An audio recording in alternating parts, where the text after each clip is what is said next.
Are you working on your author career but struggling to get that first book published? Does the goal of being an author seem too lofty?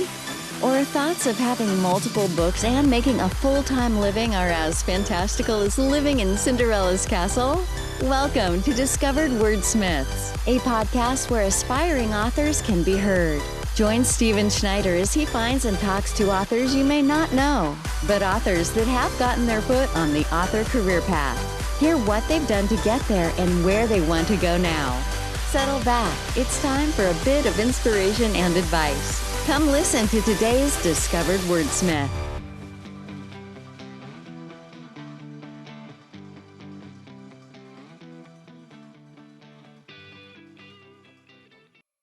All right. Well, Stephen, thank you for joining me today. I'm glad you took some time out to talk with me for the podcast. Oh, I'm very pleased and honored that you asked me to do it. Oh, great. And I look forward to finding out more about your book. But before we do that, tell me a little bit about who you are, where you're from, your background. Okay. I'm Stephen Batt. I'm from Auckland, New Zealand. This is where I grew up. I was actually born down in Dunedin. And I live in Auckland now, although I have spent quite a few years living in different countries around the world. There's a thing in New Zealand that's kind of called doing your OE, which is your overseas experience. It's kind of a rite of passage for New Zealand kids when they either finish school or finish university, is to go and spend a year or two traveling. And that mostly involves kind of going to London, living there, doing some kind of job to scrape together a few pennies and do a few tours around continental Europe and having a general look before coming home and, I don't know, being sensible, getting a job or something. But I spent a few more years than was necessary or wise. In fact, I started on my way over there. I worked for a year at Whistler Mountain in Canada, operating chairlifts and stuff. Then I did do a couple of years in London, driving trucks and delivery vans. End up found some guys who, I don't know if they did a TV show called Our Wiedersehen Pet ever strike you where you've no? No, that doesn't ring a bell. Okay, it's an English TV show. I didn't know. I know it probably wouldn't have made it to the States because it's. I've seen the young ones in Monty Python. So. Right. So Our Wiedersehen Pet was a bit of a comedy, and it was based around a bunch of young English guys who have worked on building sites. And this was quite a well-known thing in Germany. You could go over and get paid quite a lot of money in Germany just for working, cash in hand. And they made the TV show out of it. And it was very popular in Britain and very popular here too. So, and it was just quite funny, the life of, going over there and actually, being paid good money comparatively. So anyway, so I pretended to be a bricklayer for quite a few years over there, whilst friends covered for me. So that, I got reasonably competent in the end, but not great. A few of us started a punk rock band there, which once again wasn't very good at that either, but but we had a lot of fun doing it. So eventually I came back to New Zealand. That was about I think I spent about 9 years away in all doing that sort of stuff, and came back and wondered what the hell to do with myself. So initially I got a job selling cars, and then I ended up deciding that I'd like to have a crack at. I'd always kind of thought that I was going to be a writer. It always been in the back of my mind. I don't know if this happens to other people, but it's always been in the back that I thought I was either going to be a novelist or a journalist. But the thing that happened when I got back, and I hadn't been to the movies very much, but I went and saw for the first movie for ages, and it was just sort of purely by chance. I was in Auckland City in the afternoon without really much to do, and I noticed Terminator 2 was playing at the movies, and I thought, oh, damn it, I'll go and have a look at this. And if you hadn't been to the movies for a while, and then I sat down in the afternoon and watched that, and it just blew my mind. I just thought, wow, that is that's intense. I think I want to be a movie writer. So I learned, I found the books and got to work on studying what you have to do that. And after quite a while and getting into it, I did manage to start getting work being a screenwriter, which was really good for a while. Anything we might have heard of? No. Well, there was the first job I was the first thing that I got the sort of the staff writer gig on was an adaptation. It was actually a Canadian co-production company making a version of a Jules Verne thing called Mysterious Island. Oh yeah, it was terrible. Okay. It was not a great show. It was a pretty ordinary effort, but it was I loved working on it, and the producer on it, I got on well with him, and we had a lot of fun doing it, and we really, we realized that, under the constraints of what we were working with, we had to just try and make the best we could of it, knowing that it was never going to be. Now I got to go look that up because no, don't. No. I love cheesy like B and C rated movies and stuff. It's my jam. It's pretty much like that, crawling along a rock face that you can tell is made of cardboard and that kind of. Oh, come on! I grew up with Star Trek, so right. No, but Star Trek was good. Yeah. So anyway, but no, mostly no. I wouldn't think that any of the other things that I was working on here would have made it out. Either a few of them would have made it to Australia, but yeah, not beyond that. So yeah, but mostly stuff for TV drama. I did manage to win for a one-off drama. I did, win the award for best TV drama of the year for when the nice. our equivalent of which one is it? The Emmys is the TV ones, isn't it? Yeah, I think so. I don't follow them a whole lot, yeah. But that's cool. Yeah. So you mentioned going overseas, your overseas experience here in the States. We've got the Amish community, and their kids have something called Rumspringa, where they do kind of the same thing, where they leave the Amish community for a year when they become adults and they experience the world, and then they decide, do I want to go back or do I want to stay out? Do any go back? Most do, it seems, or at least what I see. But my wife, when we were dating, she lived really close to Amish country, and I'll tell you, man, I'd go into these little convenience stores, and there'd be a 16-year-old Amish kid buying 24 packs of beer, and I'm like, okay, well, and then we went to the local library, and all the women were like getting all the erotica books. Wow. And the kids were picking out DVDs. And I'm like, okay, there's another branch that does have electricity and stuff. So it might've been that other branch, but it was just a little weird for me. Yeah. Well, and because my first instinct hearing that was saying, who would go back? It'd be almost right. Like, escaping from Scientology or something. But right. But in fact, if you're brought up in such a sheltered way, you go out and have a look at the outside world, and you go, "God, this is too crazy for me out here." Yeah, let me go back where it's safe.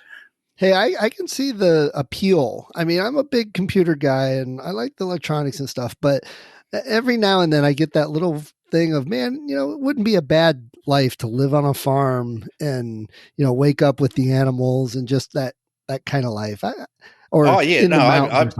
I've spent a bit of time sort of living that way. There's a very beautiful island just north of Auckland here called Kowau Island, which you have to grab a ferry or a water taxi across to it. It's about 40 minutes across, and it's got this beautiful inlet harbour thing. There's one of the bays. Some people have cars there, but the road only goes about a mile. It's just to get from the jetty up to their house, kind of thing, and that's all that is. There's no interconnecting, and I used to be very good friends with a guy who had a house over there, and I lived there for quite a while.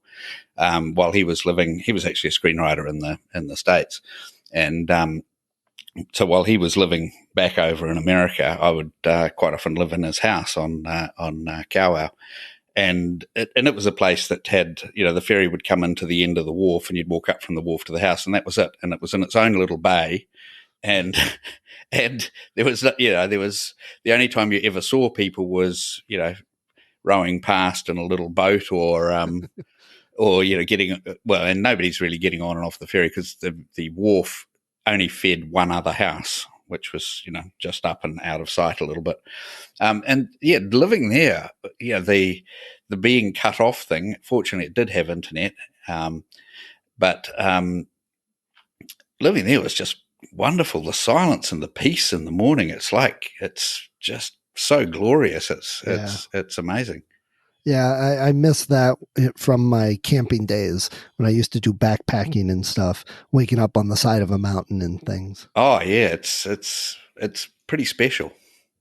Yeah, a lot of people don't get that because they've never experienced it, unfortunately. So now, besides writing, what are some of your other hobbies, things you like to do? Well, I do a bit of painting, and I still noodle around on a guitar a bit, but once again, still didn't get any good at it. I can entertain myself, but that's as far as it goes. I walk most days, and that's kind of how I do my reading now, because I think the internet has kind of killed my attention span for sitting down and reading a book. But I've always got a book on the on my phone, so I can walk around with my listening to books, and so I try and walk for an hour every day while I listen to a book, which is it kills two birds and very enjoyable. Binging on a good TV series is something I enjoy immensely, if you can find good ones. Yeah, well, I know my wife and I we find ones that we both enjoy, so we have something to watch together.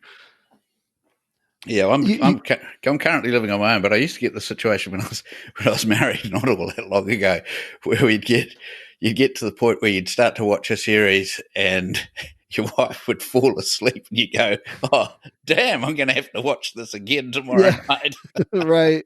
Yeah. My wife doesn't actually watch things. She likes to flip around. Right. She'll look all the previews and read about them. And she'll do that for 10 or 15 minutes. And then she'll put something on and fall asleep before the opening theme is done, Yeah. So watching TV is pretty much a solo experience if you want to do it properly and get into it, because that's it's almost like why I gave up, going to the movies. I don't go to movie theaters anymore because I just find the people in it are too annoying. It's just there's always rustling of papers, and I don't like the smell of popcorn. They look at much. The phones now The phones are just absurd.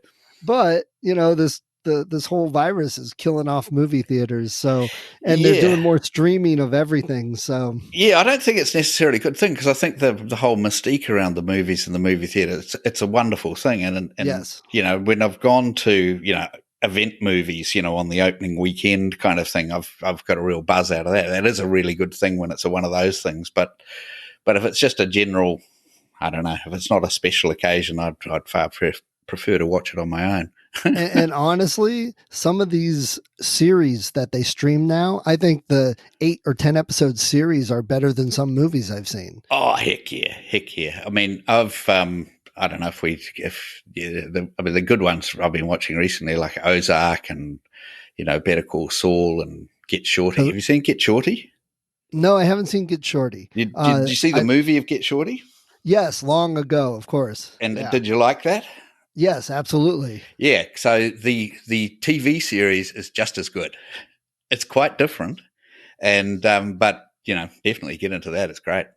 Ozark has been on my list. My my last binge TV show that I got turned on to was Sons of Anarchy, which was something I never thought I would like, and I totally fell in love with it. Exactly the same thing happened to me. I thought there's no chance I'll like this. I'm not interested in bikies and the sort of stuff that although, not completely true, but no, I didn't expect to like that at all, but I really did. It was great. And another thing I've been finding talking to authors is a quite high majority of authors being creatives play music also. So I find that interesting, that it's almost a secondary thing that they like to do a lot of. Right. Yeah. Well, I suppose it just goes with that part of your brain that likes to be activated. Right. And painting, you mentioned painting. I know a lot of authors paint too, or are illustrators on top of writing. Yeah. So you have these various jobs you've done in the past, and you always thought about writing. What made you finally go, okay, I'm going to sit down and write? Well, I think it was I think it was seeing. I'd had a bit of a think about it one time when I was still doing the bricklaying in Germany, and me and one buddy, we took off for a couple of weeks and went down to Toulouse. We thought that'd be quite a romantic place to sit in cafes and write a novel. And he was thinking along similar lines, so we thought we'd just head down there to do it together. I don't think either of us wrote a word, but it was really after watching Terminator 2 that I thought I want to write movies, and that's what got me into that. But then it was, I guess, it was getting out of that and then into writing, prose or novel type things that was really, really difficult because they're such a different format. I don't know if you've ever read scripts or. I've looked at them. I don't think I've read a full script. Yeah, exactly. See, because they're such a different format that if you give somebody a script and say, read this, it's pretty good, not talking about one of your own ones or whatever, but just here, this is a good script. And people just go, I can't really read that because it's just such a foreign thing. But when you get in the habit of being able to read them, because the only thing that's allowed to be in a script is what you can see on the screen and what's actually happening, either the visual picture and not too much of that either, very brief description, the action that's happening on the screen and the words that come out of the character's mouth. And that's it. You're not allowed to say, oh, and that made John think about what, Cyril had said the week before. There's no place for that in a movie script. Right. It very much allows the director and the actors to bring it to life and make it it's enjoyable. Yeah, well, it is. It's just a blueprint of these are the things that need to be there for the story to be told. Now work with that, and I think that's right. In terms of leave it if you write something like, and John thought about what he'd said last week. You see, the way you could do that is put it in a flashback, but as soon as you start putting a flashback in a script, you're starting to dictate to the director, this is a kind of movie that's going to have flashbacks in it. And they don't like that sort of thing to be directed to them. They can make that decision to do a movie with flashbacks, but they don't want to see it in the first draft kind of thing. Am I getting too much into the detail of screenplays? No, this is great because I know I talked to a lot of authors who have been looking into screenwriting as either a secondary or, instead of novels. So there's so many stations and so many shows, everybody's kind of like, hey, maybe I can get my stuff, optioned for a show. Yeah. So yeah, this is great. Yeah. Well, it's quite different. You see, the situation here is there's only 2 TV networks and big production companies. Well, there's a big, Peter Jackson's got a big production company, but that's not really sort of open to local writers. It's basically an overseas company, in terms of what gets made. And so it gets very difficult here. I mean, it's part of the reason that I gave up in the end, because even though, I'd managed to make a living out of it for about 20 years, every time something finished, like if you're writing on a cop show and it gets picked up for the next season, you go, okay, well, next year I'm going to live reasonably well and enjoy myself, and I've got work and all that.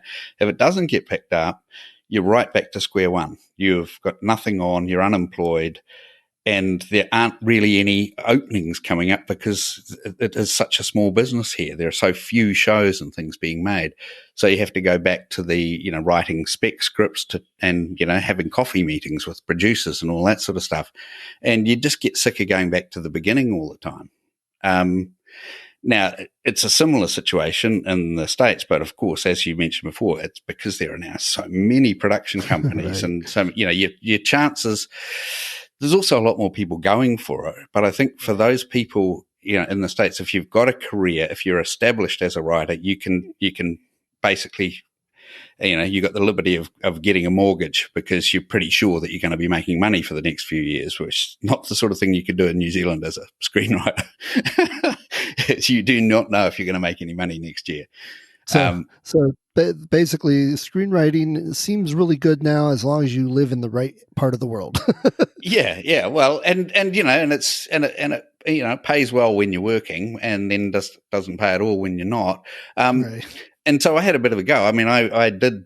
I spent a bit of time going back and forth up to LA. I spent quite a lot of time in LA trying to get something to happen. I had an agent in Los Angeles, and did quite a lot of meetings with at the studios with executives and things like that. But there's the other thing. I mean, for people thinking about getting into that, see, one of the reasons that I decided I'd rather write and publish, just put books on Amazon, is that way at least there's an opportunity for a lot of people to read them. Whereas when you write a screenplay, we'll put it in the Los Angeles context. So you go and have a meeting, at Paramount with a junior executive, and you'd leave the meeting and leave them with the screenplay, and they'd give it to one of their assistants. And how the process works is, that assistant would read it, and if they thought it was good, they'd pass it to their boss, and they'd pass it to their boss. And in every studio, there are probably about maybe 12 steps before it gets to the person who has the power to say yes. Now, every single one of those people on the 12 steps up has the power to say no, but only the one at the very end has the power to say yes. Right. And so in all of Hollywood, you've got the 5 major studios, and then some more sort of mini majors, and now a few more with your HBOs and things like that. So there's probably only about 30 people with the power to say yes. And there are all these hundreds of people with the power to say no. And your script has to get through all of those no's to get to the final yes. So that's something to bear in mind for people that are thinking of getting into it. It's what makes it very difficult. Because as I say, they say like 99% or something of scripts that get written never get made. Right. And that's that's the disappointing part, because I've got a bunch of scripts, in cupboards or drawers or whatever, that have probably only ever been read by 2 people. And you sort of think that's a hell of a lot of work for nobody to even read it. Right. But you get that 1 or 2 that make it, and it makes up for the ones you miss. Oh, for sure it does. No, it's like it's like a lottery. If you can score the big win, one winner can set you up for life. So, but that's the game. You either win or lose. So, the books you have out right now, I believe you have 2 of them, if I remember. I saw. Tell us about those. No, I've written one was just something that it's just a little how to give up smoking book, which is not really it's just something that when I gave up smoking, I sort of had a bit of think about what my thought process was to go through it, and I thought this might be useful to someone else, so I wrote it down. And it's just basically a little pamphlet-y kind of book, but a couple of people have read it and seem to think that it's all right. Well, good. But that's maybe helpful. But the book that is just being published right now, which is 10 Things About People and Cars, is I started off. I mean, it's sort of funny because I know quite a lot about the rules of screenwriting and what you can write and what you can't write and things like that. Because there's a thing, I mean, there's another interesting thing like about if you go to a meeting with one of these executives and you've got a script with you, they can pick up the script and look at it. And if it's not the right thickness, if it's not about 110 pages, and you can flip through it, you can fan it. And if it's not the right shade of grey, by which I mean if it's too dark, if there's too many words on the page, that's too much description. If it's too light, it means it's all dialogue and not enough description. And there's the right balance. And this is kind of, it's a strange thing, but it's, if you write a script that's outside those bounds, if you write a 200-page script, they're going to throw it in the bin. They're not going to read it. And just like if you write a 50-pager, they say, well, what's this? This isn't a movie. So I thought there would be more freedom in writing prose, and the first thing I ended up writing was a collection of short stories, and I soon learnt that there's no market for that. Right. and I sort of, my internal theory was because everyone's attention spans are getting shorter, as my own, and I mean I'm a reader from way back, but I've been reading less and less lately, which is not something I'm proud of, but it just seems to be something happening. So I thought that short stories would be a thing that would be popular, but apparently that is just not the case. So I do you know Reedsy? Have you come across Reedsy? Oh yeah, yep. I contacted once again because, I mean, my experience back with writing screenplays was, you can get friends and family to read things, but it's a bit pointless, really. They're not experts, and if they give you a little ego massage, well, that might feel nice for a minute or two, but it's actually not worth anything. Yeah, I agree. So there's not much point in even asking them to do that. So I got an editor from Reedsy to have a look at it, and he made that suggestion. He said, "Well, there's there's a lot of commonality in the stories. They need to have something to tie them together, and so a few things." So I came up with the idea of, right, we'll make invent a new character that wasn't even in the thing, or a couple of new characters, and sort of say, so the premise of the book now is that an FBI agent has been murdered in San Diego, and his partner is now going to try and figure out who murdered him and why. Now, the first chap, Larry Grimes, the dead agent, he had this strange habit of taking all these bits of actual evidence and weaving them into stories for his own amusement, and also to help him with the thought process of trying to fix things. So his partner, who's now trying to figure this thing out, has now got these stories in front of him, and he's trying to figure out which parts of them are actual genuine evidence and which part of them has just been made up by his partner. So it doesn't help him. It doesn't make the job any easier. And all of the stories are connected in some way. There are connections between all, characters will pop up from one story to the next, and the links between them may be coincidental or they may be significant. And at this point, there's no real way to tell. And so the links of the first series of books, they were all stories to do with people and cars. And so we'll go into it a little bit with what the a bit about the car and what sort of a car it is, and what the interaction of the people is with it, and then the story, that it appears in, and what's its connection with the other stories. So it's kind of a complicated sort of thing, but you get a little, it sort of strikes me as the sort of thing you can actually treat it almost a bit like a binge TV series. You can watch one episode, and you could do 2 or 3 in a row, or you could put it down and then do a couple tomorrow kind of thing. And that should all work. And it's actually made it a lot more fun for me now, because now that I'm working on the second book of the series, which is going to be 10 Things About People and Food, there will also be a couple of the stories in there with the main detective characters and how they fit in with the whole thing.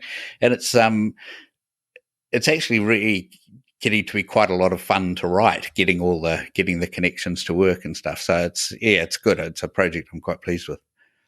And I think that's great, because I've kind of had some of the same idea with some short stories, kind of connecting them, putting them into a novel. And I know clear back when there like a lot that's been done before, very successfully. So I think it's a great thought to do something like that. Are you traditionally published or are you independent? No, independent. I did sort of think about trying to get an agent or a publisher and stuff, and then you realise that's the same treadmill that you were just trying to get out of. The idea that it's got to once again appeal to possibly 4 or 5 people in a line at a publisher to get them to consider publishing it. And so I thought, no, I think it'll just be a hell of a lot easier to just, because you can put it on Amazon, bang, and it's there and it's available for people to see. And then when it's just sitting there, then you can try and publicize it in whatever way you can. But at least it's there and it's available. So if anybody says, "Oh, what about your book?" you say, you can go and get it there. You can go and get it on Amazon, and it's it's cheap as chips. It's I can't even remember. It's only $1 something or other at the moment. On Kindle. So hopefully you can build an audience, that way. That's my plan. So have you been getting a feedback? What are people saying about it? Yeah, well, I did. The Readsy thing, I also put it into a thing called Readsy Discovery. Mm-hmm. And I got the first review back from that, which was I had to do a double take on it because it's so complimentary. It was so positive that I sort of thought, are they just taking the mickey or something? Because it was, it was just saying this is brilliant and wonderful. It was so, and that review is now on. Because the reviewer also published that on Amazon, so that review is available to read up on Amazon. And I went to one other place, a place called Reader's Favorites. Are you familiar with that one?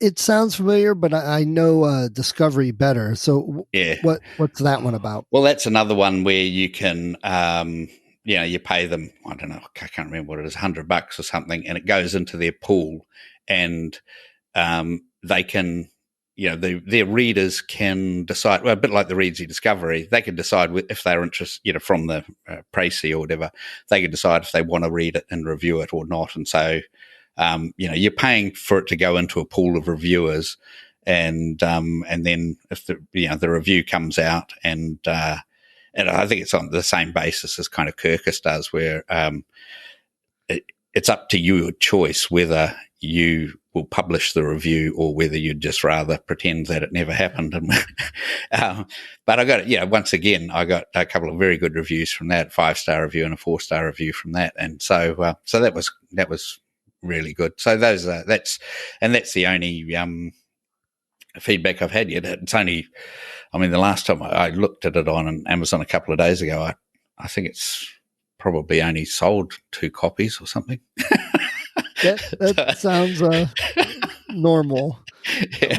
So you mentioned the marketing, promoting. What are you doing to market it or promote? Well, that's where I was hoping that the Readsy Discovery thing would come in and lead to people coming to it. And it's, I've also gone to a place called Books Go Social. Have you heard of them? Oh no, that one I haven't heard of. No, well, it's based in Ireland, and so they do a couple of things where they will. They've got their own. They're tweeting out to their own set of followers, which I think is probably not very effective. But they've also got their own newsletters that they send out, and they will. I don't have a Facebook account, so they'll be doing some ads for Facebook. I think $75 worth of Facebook ads. I don't know what that gets you, and also a month on NetGalley. Do you know NetGalley? Yep. I know NetGalley. Yeah, I think it's currently on NetGalley. It's been on there for a couple of weeks, so it's on NetGalley if people want to go there for it and grab a free copy for review purposes. and that's as far as it's gone so far. So no, the reach will not be broad at the moment, but I don't know. What do you suggest? No, that's pretty much the same path that most of the authors I've talked to have taken.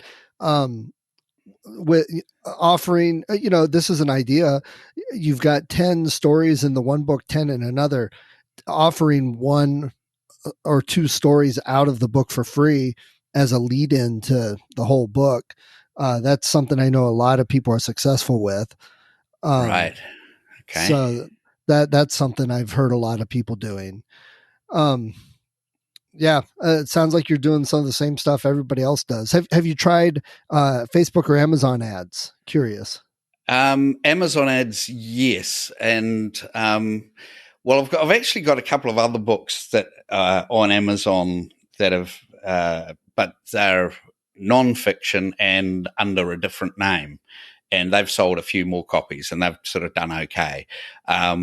And so I run a sort of an ongoing Amazon ads with those, but I think it's working out on average at the moment. Like it costs me about $200 a month, and the sales are about 170. So unless that picks up, yeah, it's not going in the right direction. Right. But I'll investigate that more.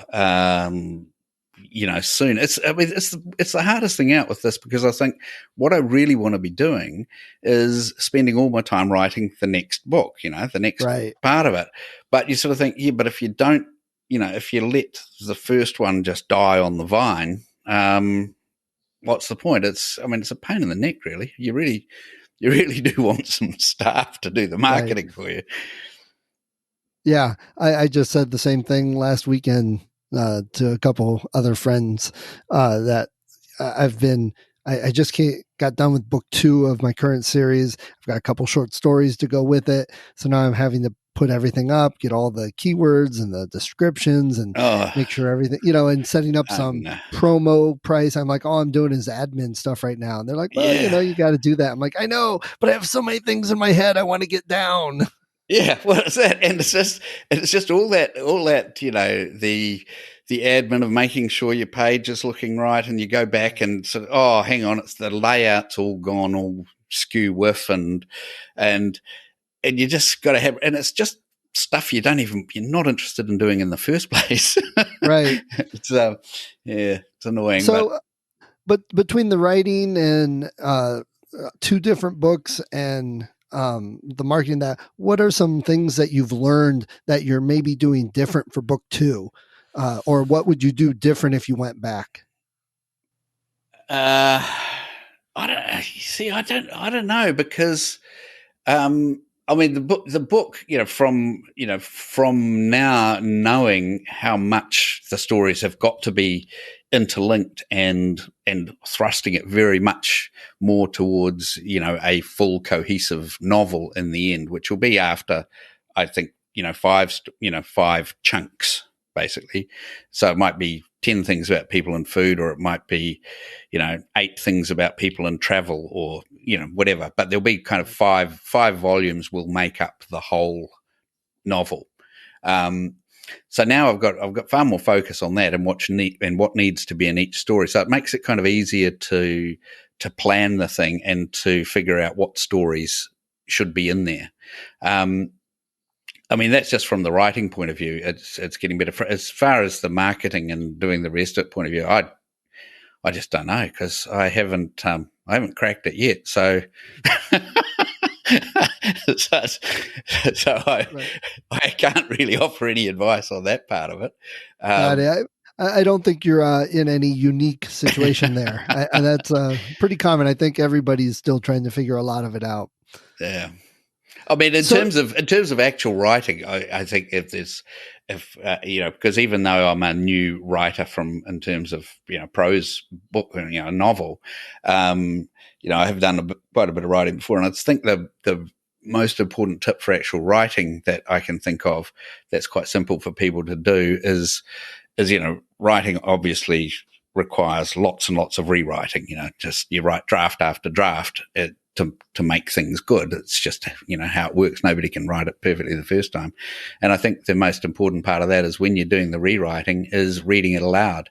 And because when you read something aloud, if it's easy to read aloud and it flows and sounds natural, it'll read well for a reader on the page. And I think that's that's a simple thing to remember and to get your things to read well. Yeah, no, that's great. Because I think a lot of people don't think of doing something like that. So, Stephen, off the actual writing part, for yourself, what are some of your favorite books and favorite authors? It goes back quite a way. I think when I first sort of got into, it was probably about maybe halfway through high school and then into university when I started to get a bit keen on reading. And at that stage, Kurt Vonnegut Jr., just loved Vonnegut, read all of his stuff more than once. Catch-22 is probably my favorite book of all time, Joseph Heller. That's absolutely wonderful. And you go back to that old stuff. Some of the real classics, like George Orwell. You can't go past that sort of stuff. It's just simple and brilliant. And Yes. and Steinbeck and and things like Lord of the Flies. Wonderful sort of things. And there's a few of those. I mean, more recently, I've liked a bit of Margaret Atwood. I really like that Bel Canto by Anne Patchett. George Saunders, his short stories, 10th of December. Nice little collection, really good. Yeah, some people can get short stories marketed well. Yeah, but you see, I think even though he got it marketed well and got great reviews and things for that, it probably still hasn't sold in great quantities. I don't know. Maybe it has. I don't know. Probably not. I always think of Stephen King, like every decade he comes out with one collection of short stories. And of course, the word Stephen King is bigger than the title of the book because nobody cares what it's called. They just see Stephen King. And, and I think a lot of authors say, well, Stephen King can do it, which is true, but that's because people are buying the brand. Yeah. Oh, absolutely. And, I do enjoy his short stories. So I can't say that it's like they're horrible and it's only selling because it's his name. God, he's so prolific, isn't he? I mean, man, he's a writing machine. Yeah. And in terms of that tips, so his book on writing is well worth reading for all writers. Yeah, I love that book. Yeah. Anyway, okay. So sort of more recently, of Jonathan Franzen and Donna Tartt of The Goldfinch. I really enjoyed from her. Oh yeah. And then just because I've got into now because what I'm working on at the moment has established into the sort of crime and detective-y sort of genres, I've been starting to read people like Carl Hyacin and Brad Parks and John Grisham, which it's all good fun. It's I enjoyed when that was all the fashion a few years ago. The Girl with the Dragon Tattoo series. Oh yeah. I read that first one. I haven't read the rest of them. Yeah. And so that's and then there's also a lot of nonfiction that's great to read. I mean, one that probably almost it sort of feels like it spans the thing as Erik Larson book, The Devil in the White City. Have you read that one? I haven't read it, but I know of it. Oh, it's fabulous! It's so good.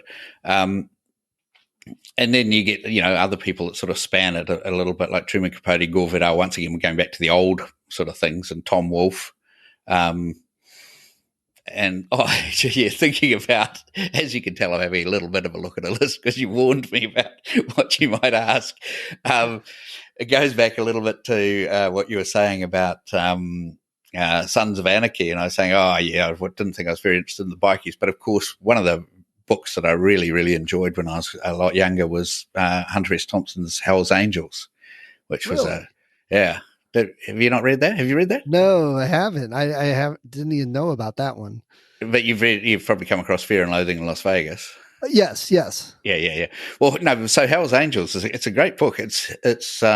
He spent, so it was basically an assignment for when he was working back for Rolling Stone magazine, and he went and just hung out with the Hell's Angels for a year or two to get a bit of insight into them, and that's a fascinating book, and because that's written also about the time. Remember when they ended up killing that guy at the Altamont Rolling Stones concert? So, yes, and that's I love that you mentioned that and brought that up, because an author friend of mine that lives in Cleveland has a podcast called Consequences of Rock, and the first episode he did covered that Altamont and all the things that happened with the Hells Angels and stuff. And when you said Hells Angels, that episode of his podcast was the first thing that popped into my mind. All right. Well, I'm sure he'll have read that. I'm sure he'll have read that book. No, and I love his writing style at that time was just great, because nobody else was kind of writing like him back then, and that was just great to read. Yeah, sorry, so go on. I know Australia and New Zealand, it's difficult getting books in. Do you have any bookstores around you that you like to go to? Yeah, I mean, I don't go so much anymore because I pretty much read on my phone or listen on my phone. But Right. traditionally, I used to live in a part of Auckland called Herne Bay, which has got a nice little bookstore called Dominion Books up on Jervois Road, secondhand bookstore, because secondhand bookstores have always kind of got a bit more feel about them, I think. A bit like City Lights bookstore in San Francisco is obviously one of the most famous ones in the world. Yep. And it's just got that lovely feel when you wander around amongst the shelves and stuff.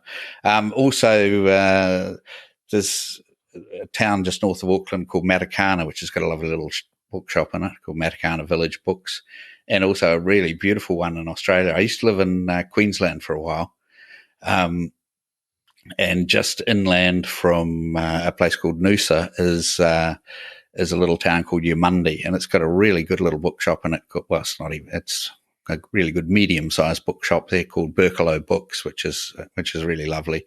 And they do, it's one of those bookshops that's got the cafe, sort of linked to it next door, and they have author readings and all of that sort of stuff. So it's really nice. Great.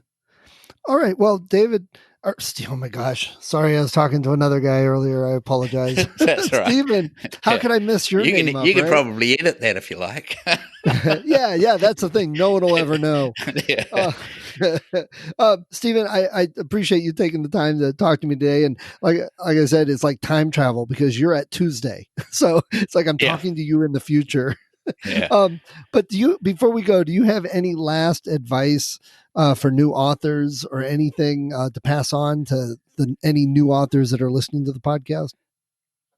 I know we've already given a bunch of advice. Yeah, well, yeah. I mean, I think the reading aloud thing is the most important one, but keeping your bum on the seat is probably the one of the things you got to really try and remember, because when you're sitting down to write something, if it's not actually flowing at the moment, you'll just see something that needs tidying up in the corner of the room, or you know what I mean.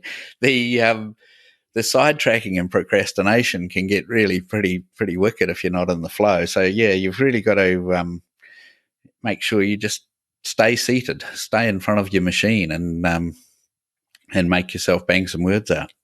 Oh, good advice always. So tell us again the name of your book and where to find you and the book online. Okay, it's the name of the book is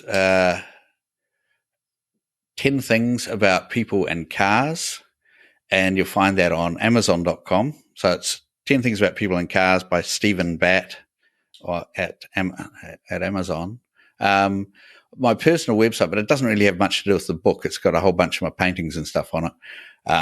But, that's just stephenbatt.com. I mean, there's a link there of, how to get in touch with me if anybody wants to do that.